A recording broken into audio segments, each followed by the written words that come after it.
A paz do Senhor, amados. Sejam bem-vindos à Escola Dominical. E eu gostaria de fazer uma oração, para nós iniciarmos a aula de hoje. Amém? Vamos orar? Santo Deus e Eterno Pai, obrigado, meu Deus, por o Senhor nos conceder mais essa oportunidade de estudarmos a Tua Palavra. E nós estamos ansiosos, Senhor, para que Teu Espírito Santo fale conosco nessa manhã grandemente, Pai. Em nome de Jesus, a Tua Palavra é tão preciosa para nós e nós queremos colocá-la em prática. Meu Deus, que Teu Espírito nos ajude, nos dê graça para cumprirmos, em nome de Jesus, cada palavra Tua. E nós estamos também, Senhor, no aguardo da vinda do Senhor Jesus. Nos ajuda, Senhor, para quando Ele vier, nós possamos nos encontrar em pé, aguardando a vinda dEle, trabalhando na obra dEle. Senhor, nos ajuda e nos abençoe nessa aula. Nós te pedimos e te agradecemos em nome do Senhor Jesus. Amém e amém. Vamos lá, queridos? A Escola de Formação de Líderes, a lição 17, ao que vencer. Tá bom? Vamos começar?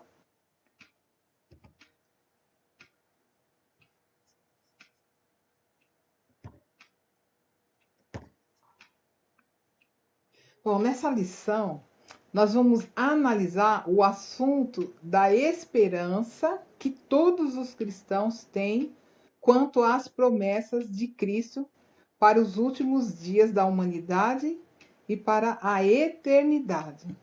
Então, qual é a esperança do cristão, referente às promessas do Senhor para nós, nos últimos dias, nos nossos últimos dias de vida nessa terra e para a eternidade também. Olha, fica aí com a gente, hein? Essa lição é muito interessante. Ao que vencer?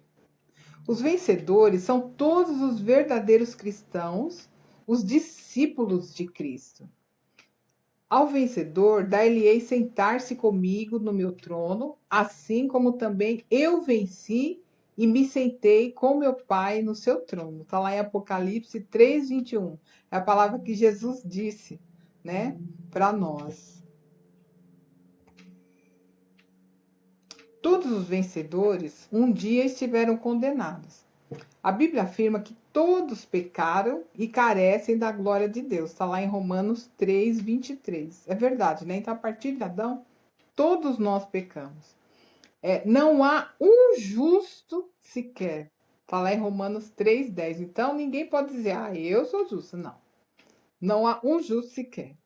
Ela também afirma que nós estávamos mortos em nossos próprios pecados. Está lá em Efésios 2:1. Então, apesar de nós estarmos no corpo físico e espiritualmente, antes de aceitar Jesus como o único suficiente Salvador, nós estávamos mortos em nossos delitos e pecados. O termo salvação, ele pode ser estudado sobre dois aspectos. Então, o primeiro aspecto da salvação refere-se à ação de Deus na vida do pecador que crê na obra redentora de Jesus Cristo.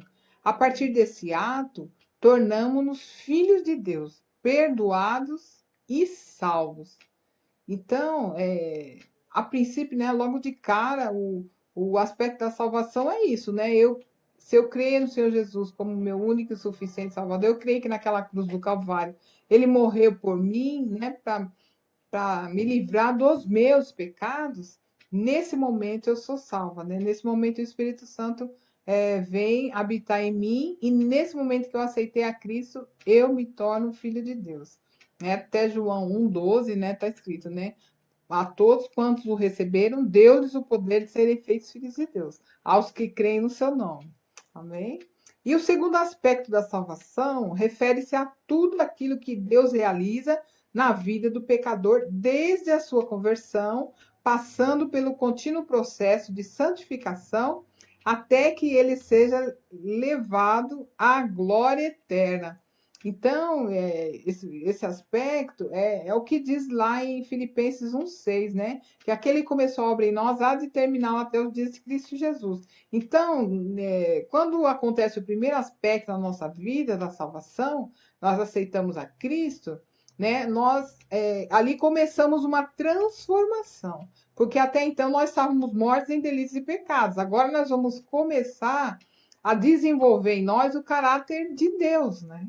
Então esse pecado todo, no processo de santificação, ele vai, nós vamos fazendo morrer, né?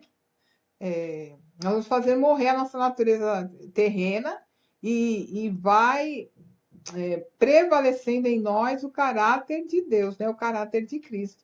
E a vontade de Deus também, né? Nós somos transformados, né?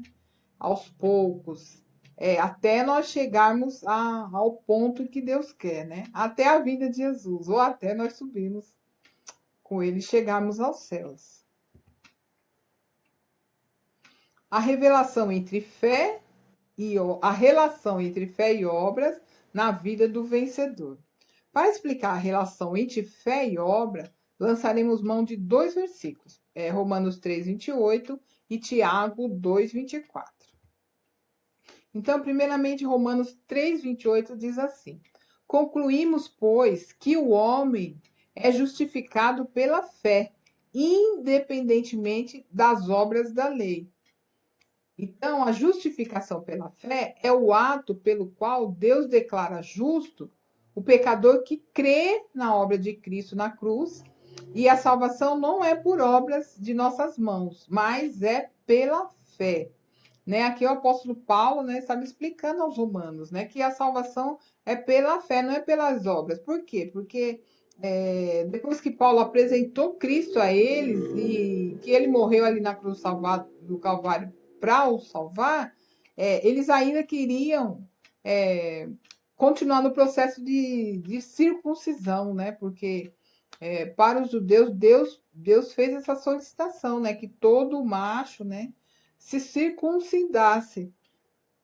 Mas quando veio Cristo, já não era mais necessária a circuncisão para você ser caracterizado como um filho de Deus. Bastava você aceitar Cristo como seu único e suficiente Salvador. Então ele estava explicando para eles que a obra das mãos dos homens, né, não significava mais nada para a salvação, né? Que a circuncisão não era mais necessária, mas sim a fé. Amém?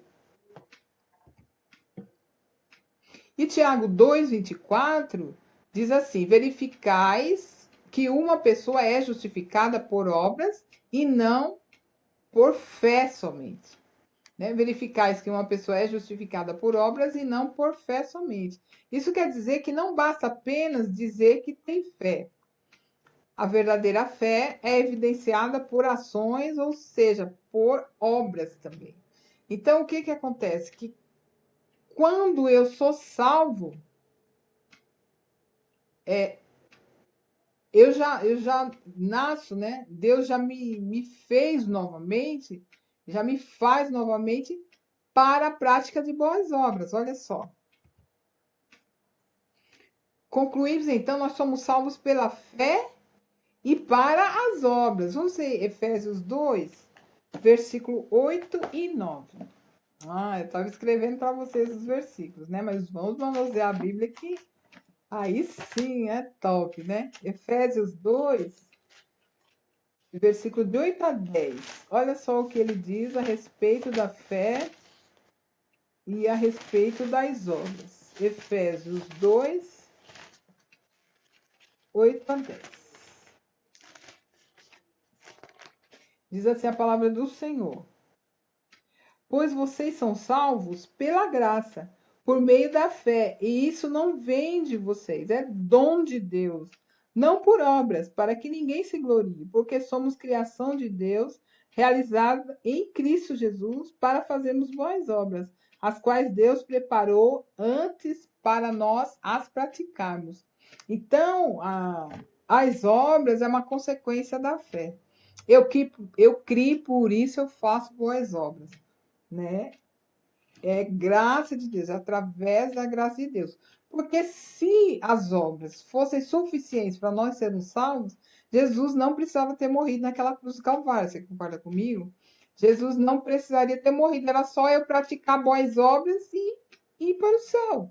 Mas só que as obras só em si As obras em si não têm poder para aniquilar o pecado que há em mim. Esse pecado que me impede, né, de morar no céu com Deus, porque no céu não entra pecado. Aí, uma vez que Jesus morreu por mim, aí sim, né, eu sou capacitado por Deus, justificada por Deus, para poder ir morar no céu com Ele. Olha que bênção maravilhosa, né? Então, nós somos salvos pela fé e para as obras, não pelas obras. Porque se fôssemos salvos pelas obras, a gente ia se gloriar, né? Ia falar, não, eu que consegui a minha salvação, né? E na verdade não é isso. A verdade é que a salvação é de graça, é pela graça de Deus. E é pela fé no seu Filho Jesus Cristo. Amém? E as obras, a prática das obras, é uma consequência. E dizer que eu tenho fé e não pratico obra, opa, tem alguma coisa errada, não é verdade? As parábolas do reino. Jesus utilizou algumas parábolas para nos ensinar sobre a vida que devemos ter na terra, enquanto ele não arrebata a igreja. Elas apontam para uma vida ativa e não para uma espera preguiçosa pelo retorno de Cristo. Então, é importante que quando Jesus vier, ele nos encontre, né, fazendo a obra dele, né, para o reino, para o bem do reino de Deus, para a expansão do reino. Então, a primeira parábola, né, a parábola do bom servo ou mau servo. Está lá em Mateus, no capítulo 24, de 45 a 51. Então, nessa parábola, o Senhor precisou ausentar-se por um tempo e confiou ao seu servo a responsabilidade de cuidar dos seus conservos, para lhes dar alimento no tempo devido. Então, o servo seria bom se, quando o seu senhor voltasse, encontrasse ele fazendo assim, conforme ele tinha orientado. Olha, alimenta, né, os seus conservos. Então, quando o senhor voltasse e visse ele fazendo isso, beleza, esse servo estava aprovado, né? E o senhor ia falar para ele: olha, entra no seio do meu senhor. Porém, o mau servo é aquele que seu senhor saiu e falou: isso daí vai demorar para voltar. Quer saber? Eu vou comer, eu vou beber junto com os ébrios. Eu não estou nem aí. Quanto aos meus conservos, eu vou espancar eles. Aqui comigo quem manda sou eu e eu vou espancar esses conservos. Quando vier o seu senhor e ver o que ele está fazendo, porque o seu senhor vem num dia em que não se sabe, numa hora em que ninguém conhece, e vai encontrar esse servo mau espancando os seus conservos, bebendo lá com os ébrios. O que vai acontecer? Esse senhor vai lançar esse mau servo aonde há choro e ranger de dentes, né? Ele será exterminado, né? Eliminado ali da sua fazenda, né? Então, da mesma forma, vai acontecer conosco, né? Se formos bons servos do Senhor Jesus, quando ele vier nos achar trabalhando na obra, fazendo a vontade dele, né? E ele vai mandar para o inferno, né? Lá onde tem choro e ranger de dentes, aqueles que não deram a mínima para a ordem que ele deixou. A parábola das 10 virgens está lá em Mateus 25, de 1 a 13. 10 virgens que pegaram suas candeias para encontrar-se com o noivo. 5 delas eram insensatas e 5 eram prudentes. E esse noivo demorou muito para chegar. E as noivas acabaram adormecendo. Aí, à meia-noite, ouve-se um grito: olha o noivo, ele vem chegando. Aí elas despertam, né? Cada uma pega a sua candeia. Só que as nécias, elas tinham levado só as candeias. E as virgens prudentes, elas tinham levado a candeia e uma outra vasilha que havia mais óleo, né? E aí as prudentes abasteceram as suas candeias. E as nécias falaram assim, as insensatas falaram assim: dá um pouquinho do óleo de vocês, né, pra gente abastecer a nossa candeia. Elas falaram, não, vamos comprar óleo para vocês, que vai que falta para nós e para vocês, né? E aí elas foram comprar, 5 nessas, 5 insensatas foram comprar mais óleo para elas. Só que quando elas voltaram, o noivo já tinha vindo, já recolhido as 5 virgens prudentes, já tinha fechado a porta. Aí elas falaram, ei, noivo, nós já voltamos. Aí o noivo falou assim, não as conheço, né? E aquelas nessas insensatas não puderam participar das bodas junto com o noivo. Então, é um ensinamento para nós também, né? Nós temos que ser virgens prudentes, temos que ter aí como é que fala? Uma reserva de óleo, né? Para quando o noivo vier, nós ainda estejamos em prontidão. Mesmo que venhamos a dormir, mas nós tenhamos reserva, né? Diante dele, que vai nos fazer adentrar no céu. Então, se nós estivermos constantemente buscando o Senhor, nos enchendo do Espírito, não vai faltar óleo, né? Quando ele vier. Estivermos em oração, lendo a palavra, né?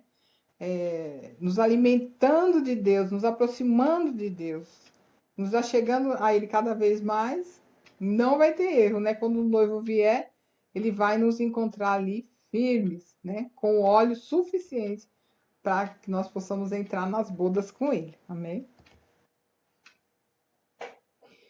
E por último, a parábola dos talentos, está lá em Mateus 25, de 14 a 30, né? Conta a história de um homem que, ao sair de viagem, ele confiou os seus bens a 3 servos. Então, para um, ele deu 5 talentos, para outro, ele deu 2 talentos, e para um outro, 1 talento, segundo a capacidade deles, né? E o que ele ganhou 5 já correu, já aplicou, rendeu mais 5. O outro que ele deu 2 talentos, angariou mais 2. O que ele deu 1 talento, ele ficou com medo do Senhor, né? Ele disse que ele era muito severo, e ele pegou aquele talento e enterrou na terra. Aí, quando o Senhor voltou, ele foi ver com aqueles, né? Com os homens, a quem ele tinha dado os seus bens, né? Confiado os seus bens, e foi ver com os servos o que eles tinham feito, né? Com o dinheiro, com o talento que ele tinha entregue a cada um. Então, aquele que ele deu 5 falou: aqui eu ganhei mais 5. Ai, parabéns, servo bom e fiel. Entra para o seio do seu senhor. Aí ganhou que tinha 2 talentos, ganhou mais 2. Ah, parabéns, servo bom e fiel. Entra para o seio do seu senhor. Aí, quando chegou no 1, que ele tinha dado 1 talento, ele falou assim: eu soube que o senhor era severo, então eu fiz o seguinte: eu enterrei e o seu talento, e tá aqui o seu talento. Menina, aquele homem ficou bravo. Ele falou assim: mas como assim? Você sabia que eu era severo e nem pelo menos colocou o meu talento no banco? Pelo menos agora você me devolveria o meu talento com juros. Aí ele falou assim: olha, lança ele lá nas trevas, onde há choro e ranger de dentes. Ó, e esse daí, ó, foi também eliminado, né? Então, o que essa parábola nos ensina, né? Que nós precisamos colocar em prática, né? Nós precisamos multiplicar os talentos que Deus tem nos colocado, e Ele tem nos dado talento. Nós não podemos enterrá-lo, porque assim, quando vier o Senhor, Ele certamente vai prestar. Nós vamos ter que prestar conta, né, desses talentos que o Senhor está disponibilizando para nós. E nada é que a gente não possa fazer, não. Você viu que nessa palavra está escrito que é segundo a capacidade de cada um. Então, segundo a capacidade, ele distribui os talentos. Então, não dá para você falar, eu tenho talento, mas não consigo desenvolvê-los. Né? Você consegue, porque os talentos foram dados segundo a capacidade de cada um de nós.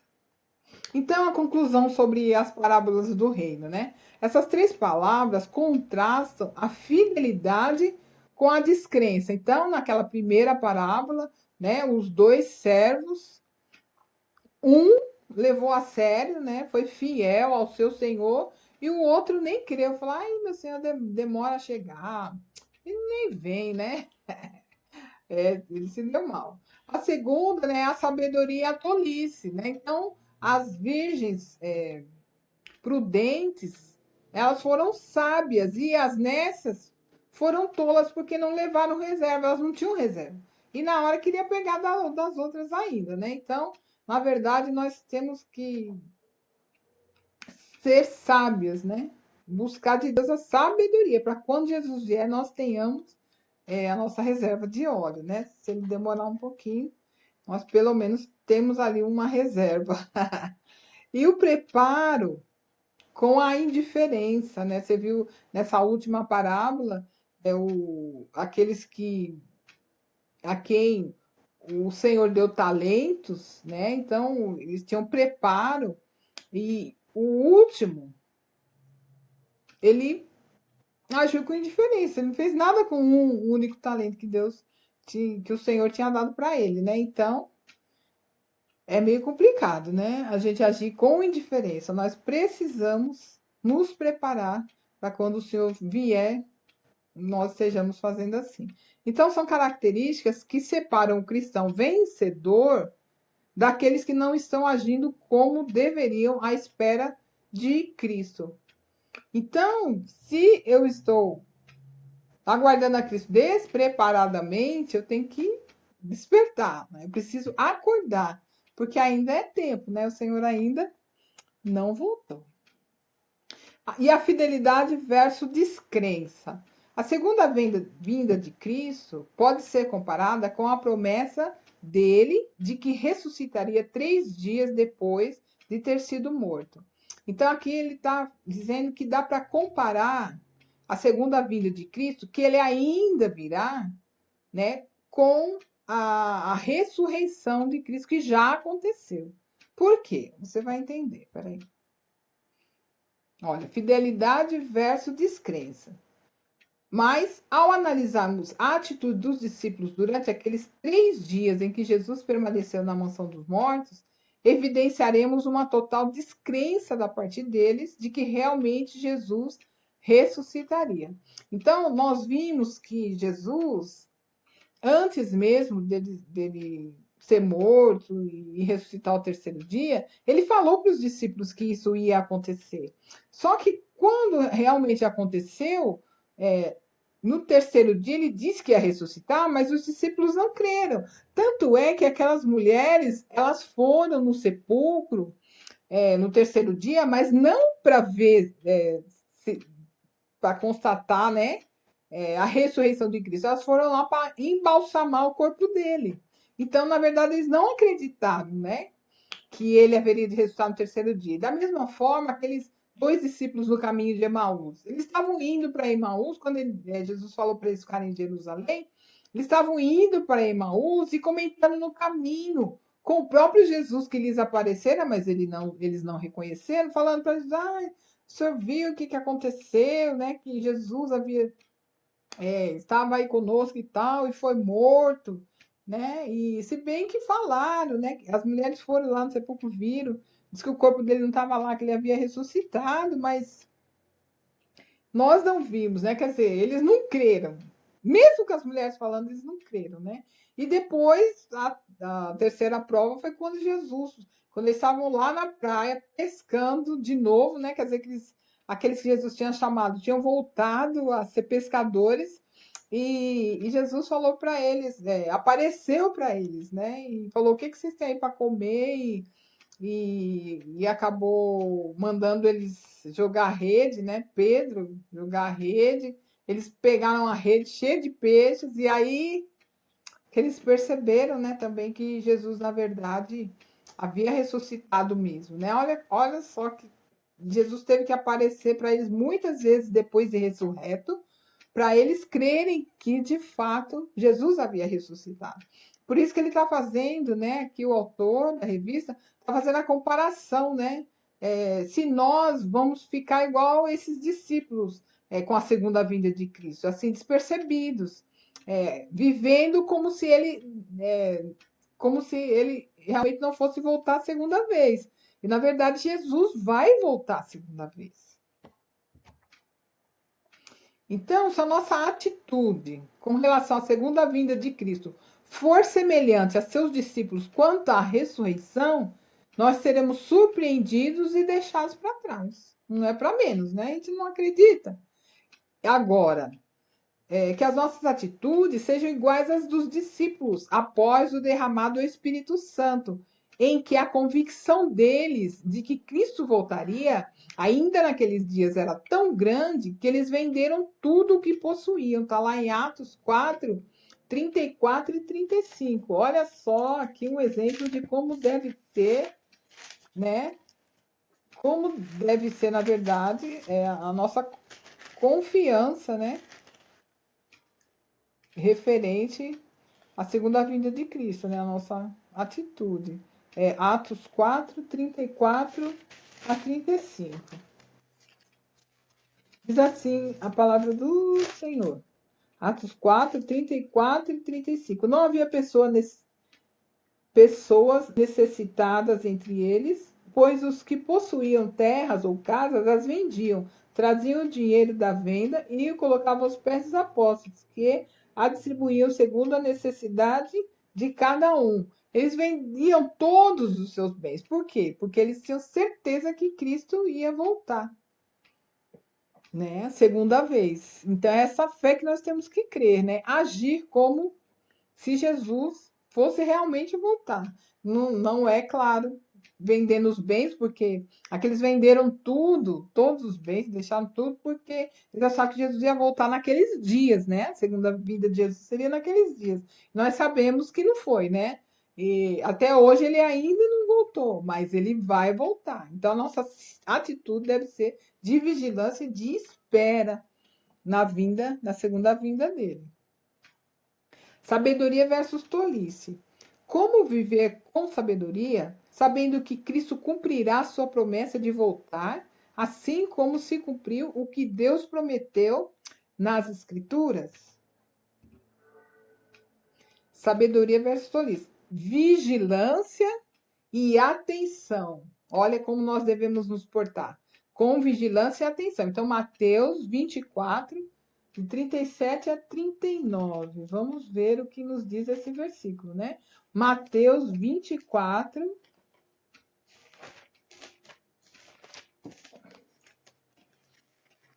de 37 a 39. Diz assim a palavra do Senhor.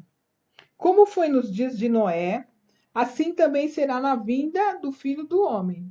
Pois nos dias anteriores ao dilúvio, o povo vivia comendo e bebendo, casando-se e dando-se em casamento, até o dia em que Noé entrou na arca. E eles nada perceberam, até que veio o dilúvio e os levou a todos. Assim acontecerá na vinda do Filho do Homem. Então nós temos que crer, porque essa narração do que aconteceu com Noé já aconteceu, né? E as pessoas da época ficavam zombando, né? Imagina, porque nunca havia chovido sobre a terra, irmãos, né? A Bíblia diz que Deus regava a terra com o vapor que subia da própria terra. Então a chuva nunca havia visto. E quando Noé falou que ia chover, que ele ia construir a arca, imagina a zombaria, né? A gozação, né? E Deus ia mesmo destruir aquela geração com água, né? Porque eles estavam demais, né? Contra a vontade de Deus. E de fato aconteceu, como nos dias de Noé. Então, como nos dias de Noé, que aconteceu, veio a chuva realmente, levou toda a raça humana, né? Só ficou mesmo Noé, seus filhos e a sua esposa e 2 de cada animal. Assim também será na segunda vinda do Filho do Homem. Vai acontecer a segunda vinda dele. E 1 Tessalonicenses 5, 2. Primeiro Tessalonicenses, abre aí, tá? Teve alguns que eu coloquei, né, para você ver, mas outros eu deixei para a gente folhear a Biblinha, ou você achar aí no seu celular, né, para a gente poder ler junto. Então, primeiro Tessalonicenses 5, é o primeiro, tá? Primeiro Tessalonicenses 5, 12, e depois o 14. O 12 diz assim: agora pedimos a vocês, irmãos, que tenham consideração para com os que se esforçam no trabalho entre vocês, que os lideram no Senhor, eu os aconselho. E no 14, exortamos vocês, irmãos, a que advirtam os ociosos, confortem os desanimados, auxiliem os fracos, sejam pacientes para com todos. Então, É necessário vigilância, é necessária atenção, é necessário respeito aos líderes espirituais também. Amém?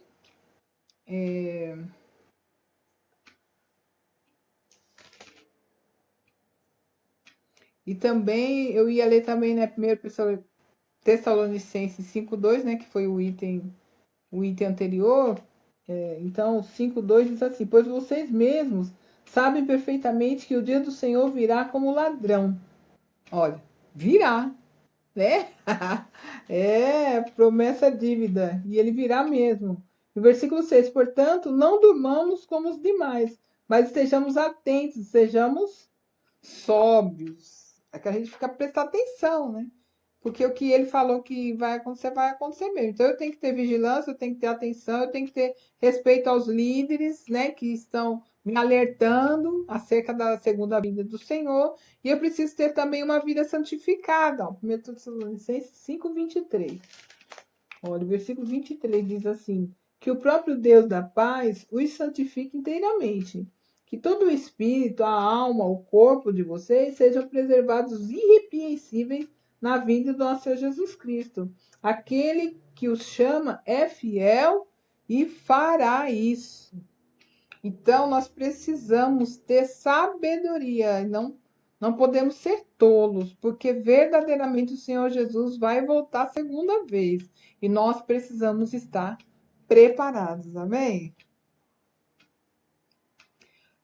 Preparo versus indiferença. A parábola dos talentos demonstra que o cristão recebe uma missão enquanto aguarda a segunda vinda de Cristo. Então, enquanto Jesus não vem, nós precisamos estar trabalhando, precisamos estar na nossa missão. Eu tenho a minha missão e você tem a sua missão. Todos nós temos a nossa missão. E nós precisamos, né, enquanto aguardamos a Cristo, estar ativos nessa missão. O fato de os primeiros trabalhadores da parábola dos talentos terem multiplicado seus talentos evidencia o compromisso deles com a ordem do Senhor. Por isso foram apreciados e recompensados. Então, naquela parábola que a gente leu, né, dos trabalhadores, aqueles que tiveram seus talentos multiplicados, né, foram bem quistos, né, e recompensados pelo seu Senhor. E assim como a atitude daquele que enterrou seu talento demonstrou falta de compromisso e indiferença à ordem do Senhor, o que o fez ser rejeitado, né? Ele foi lançado nas trevas, onde há choro e ranger de dentes. Por quê? Porque ele não levou, né, a missão dele a sério. Amém? Então, concluindo, né, e chegando ao fim, na verdade, que nós possamos ser servos prudentes e não honestos, né? Que possamos ser sábios e não tolos, é que possamos verdadeiramente acreditar de que Jesus virá. E pelo que nós temos vivido, né? A vinda de Jesus está muito próxima, né? Todos os acontecimentos, né, que a Bíblia descreve, que realmente haveriam de acontecer antes de Jesus vir, já estão acontecendo, né? Os terremotos, as pragas, as pestes, as enfermidades, olha, tudo que ele disse que antecederia a sua vinda já está acontecendo. Então nós temos que estar alertas, nós temos que estar vigilantes, porque a qualquer momento aquele que disse que vem virá. E louvado seja Deus, né? Bem-aventurado será aquele que estiver fazendo assim como quando o seu Senhor vier. Então, qual é o teu chamado? Qual é o seu talento? O que Deus te mandou fazer nessa terra, né? Isso nós temos que verificar e começar a fazer, né? Porque quando ele vier, a gente não vai poder dar desculpa. Ah, eu não fiz porque fulano me pediu para fazer isso, aquilo, outro. Não. Você vai ter que dar conta daquilo que ele te pediu, né? Eu vou ter que dar conta daquilo que ele me pediu. Então eu preciso estar certa, né, de qual é o meu papel nessa terra no reino de Deus, né? Por que o Senhor me chamou? Né? O que que Ele quer que eu faça? É, então é muito importante, porque isso vai resultar na minha vida eterna também. Né? Você viu que na parábola dos talentos, aquele que tinha 5, ele mandou e multiplicou para 10, ele mandou aquele um que tinha enterrado, aquele talento que tinha sido enterrado, mandou dar para esse aí. Aí ele ficou com 11 talentos. Mas ficou com 11 para quê?